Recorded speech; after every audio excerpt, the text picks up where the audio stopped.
This is the Brabus G700, and it's a little bit like Conor McGregor since he started acting. Can't see what this is about.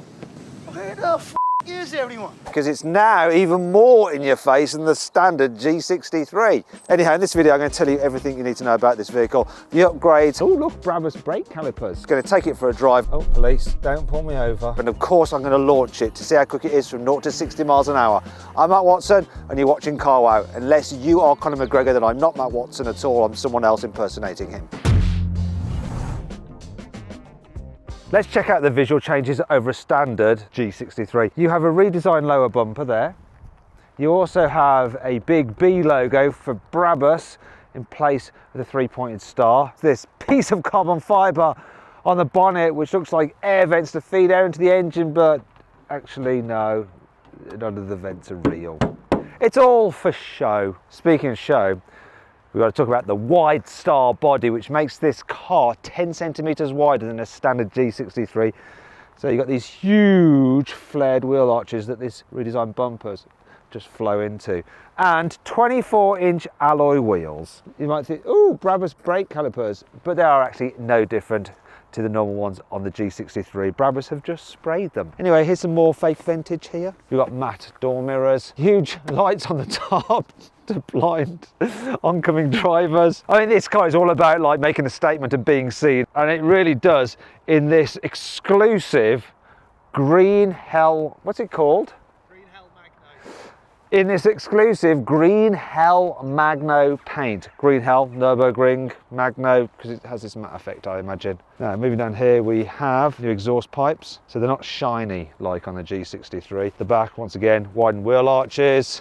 More fake vintage around here. Coming to the back, you got your Brabus logo. Redesigned rear bumper. Up here, look at that. Roof spoiler! Because this car clearly needs some downforce, doesn't it? I think the weight will keep it on the ground. And then here at the back we have matte effect around the wheel cover and carbon fibre with Brabus on it.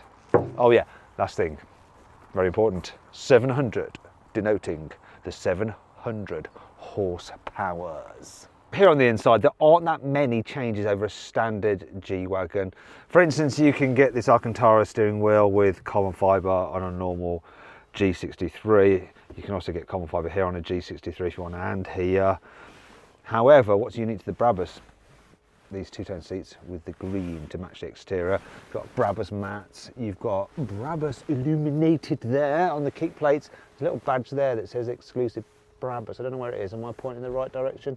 Somewhere down there anyway. And essentially, that's your lot. So this vehicle, when it was new, £300,000. However, it's available through Redline at £215,000. It's only done 5,500 miles. Bit of a bargain.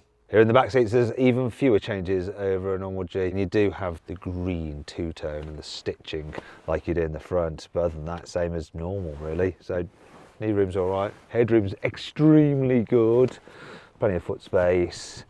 Oh, there is one Brabusy bit. Let me show you. Yeah, look.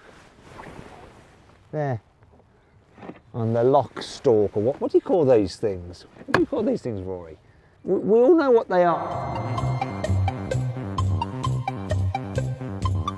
But anyway, look, the things, whatever they may be called, they've got Brabus on them and they're nice knurled metal. The brake capacity is the same as a normal G63, so 667 litres, really useful, massive space. But look, you do have a Brabus boot liner. Lovely. Other than that though, nothing else different. Gosh, that door is heavy. And that brings me on to 5 annoying things about the Brabus G700.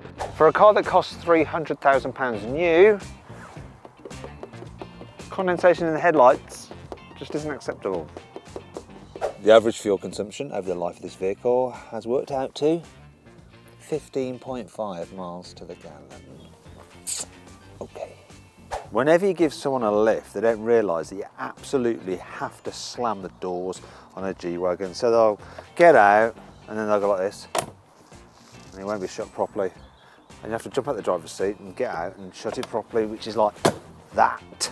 The rear parking sensors don't seem to take into account the protruding wheel on the back of the vehicle, and so they won't flatline until you've actually touched an obstacle like this bush. Can you hear? Listen.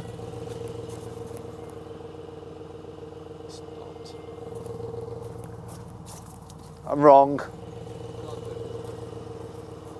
It seemed to do it. It worked. It worked. Lies.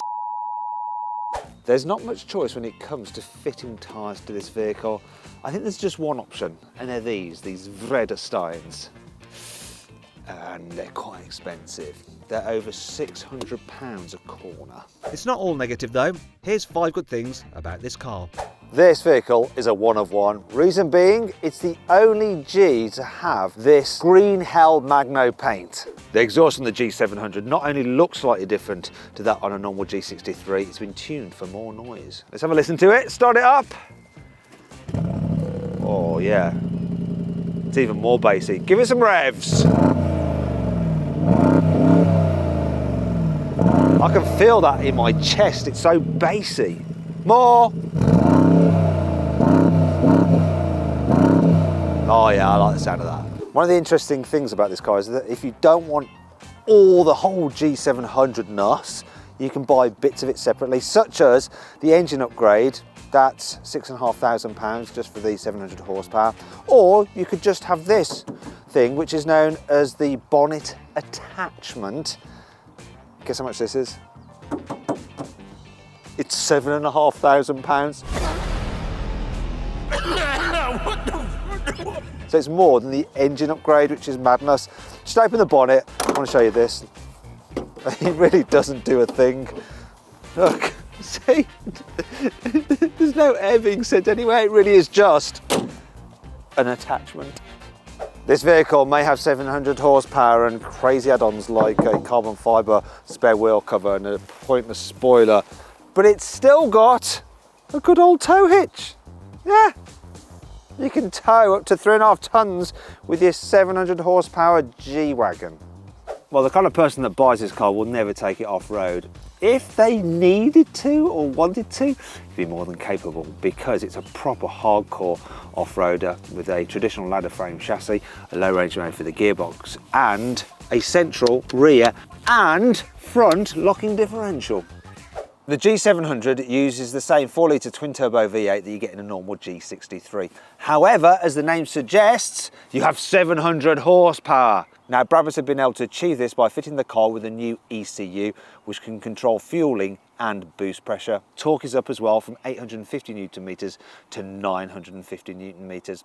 You've still got a 9-speed automatic gearbox driving all 4 wheels. Gotta say, I feel kind of conspicuous driving this big, crazy, green G around town. And it's made even more conspicuous by the carbon, the crazy lights, which you can blind people with, the noise from the exhaust. To any onlooker, they're going to think I'm either a footballer, a rapper, or I deal in crypto. You thought I was going to say something else then, eh?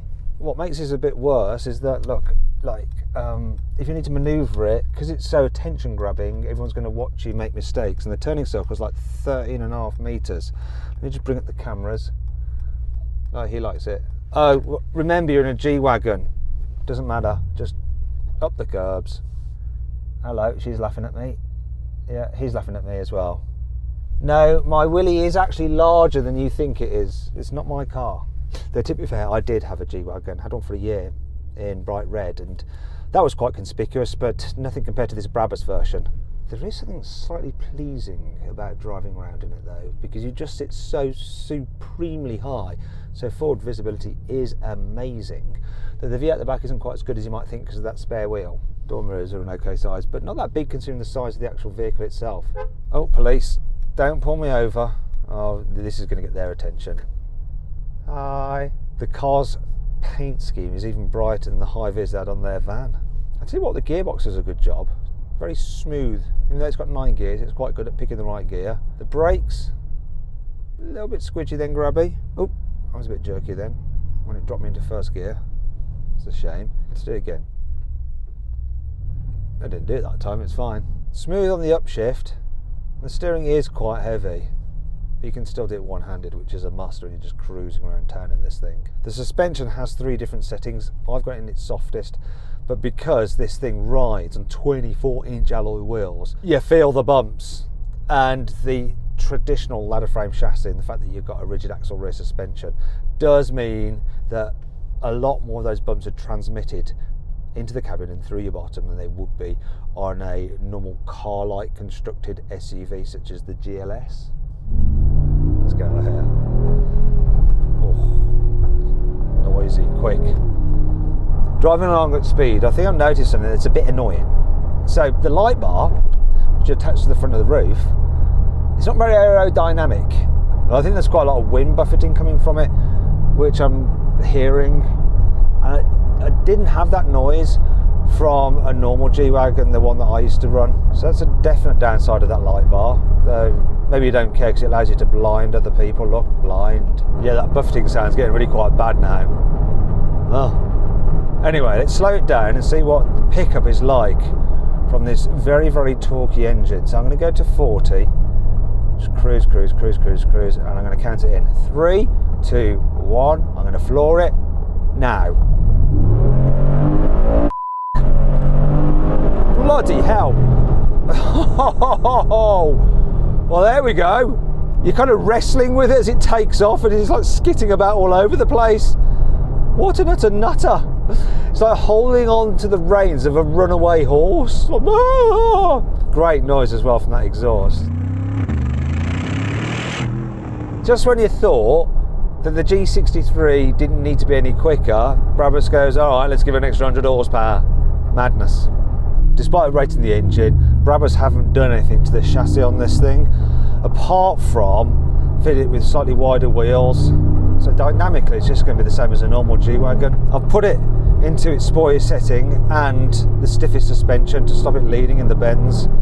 Now, when you compare this to the old G-Wagon, the latest version just handles so much better because it's got independent front suspension and proper rack and pinion steering, and you can drive this thing way quicker than you think you might be able to. It's crazy. But there'll come a point where this car's 2.6 tons will get the better of it and you're just going to push on.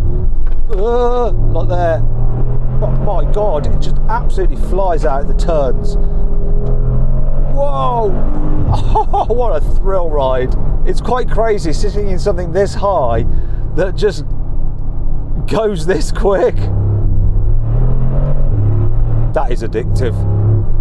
It definitely feels quicker and more powerful than the standard G63. It really does. It feels like it wants to wheelie. Whereas accelerating then going up the hill, it's like it's going to wheelie. There, it's wheeling.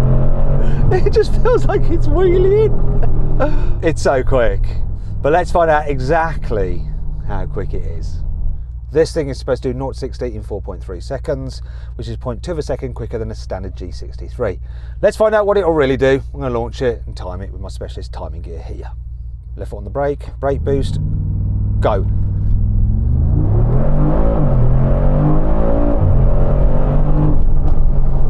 That was a sub 4 seconds. Brutal. 3.99. Let's see how well this thing stops. I'm going to do a brake test from 60 miles an hour. Emergency start now.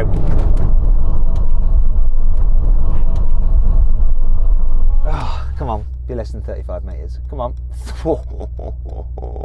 Just 34 metres. So then what's my final verdict on the Brabus G700? Should you avoid it? Should you consider it? Should you shortlist it? Or should you just go right ahead and buy it? Well, for the right person, they'll like it. I think it's unique and exactly what they need. For most people, they just avoid this car and get a normal G63, but pay to have the Brabus performance upgrade because the extra performance is really quite impressive.